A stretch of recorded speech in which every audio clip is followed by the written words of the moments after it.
It has been said that faith is living without scheming. Faith is living without scheming. Now, sometimes we try that. Sometimes we think we operate in faith, we just scheming.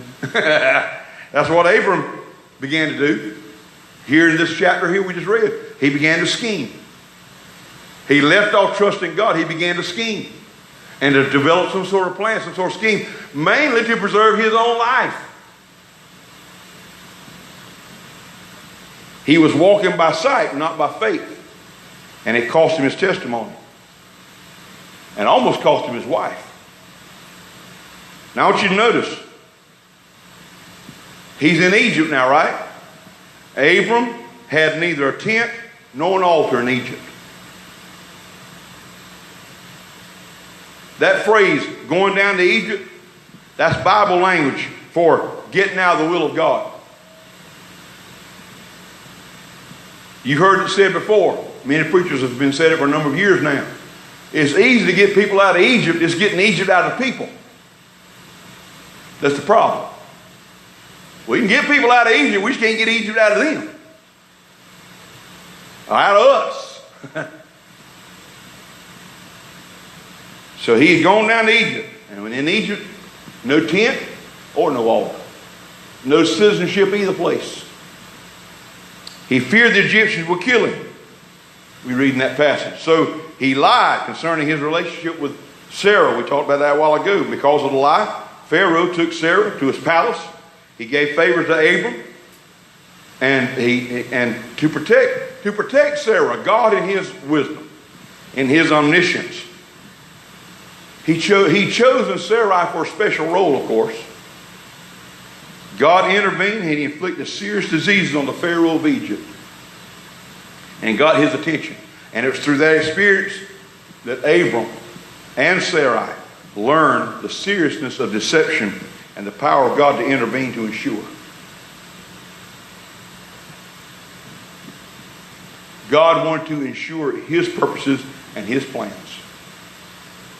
God was ensuring the destiny he had for their life. But they learned the seriousness of deception. Listen, like we said a while ago, just a little bit of deception is still deception. Just a shading over of the truth is still deception. Just a trying to make it sound a little better is still deception. And so whenever God gives you blessings, he blessed Abram after this. We'll see, you move to chapter 13, you see things start getting better. And God blessed Abram that he might be a blessing. We mentioned that a few weeks ago, that through Abram and his descendants, of course, the whole world has been blessed. So whenever God gives you a blessing, it's not so you can hoard it to yourself. It's always so you or I can bless someone else. It's always so we might be a blessing to others. And let me say it like this, and I'm closing. God's blessings are not luxuries. God's blessings, we come into a windfall of finances. And that's a blessing of God. We come into some other kind of health blessing or any other kind of blessing you can think of that we normally call as blessing. Blessing is really the gift of life itself. That's a blessing. The blessings of God are not luxuries. They're opportunities. The blessings of God are not luxuries. They're opportunities. I saw the opportunity yesterday to speak to my neighbor over here. Hadn't had a conversation with him in some time since they moved in over there. So he was out in the yard doing some yard work. And I was running back and forth trying to get things. I get a lot of exercise from here in the house. Because I'm always getting over here to remember I need left something in the house I need to go get. I must have made 12 trips back and forth.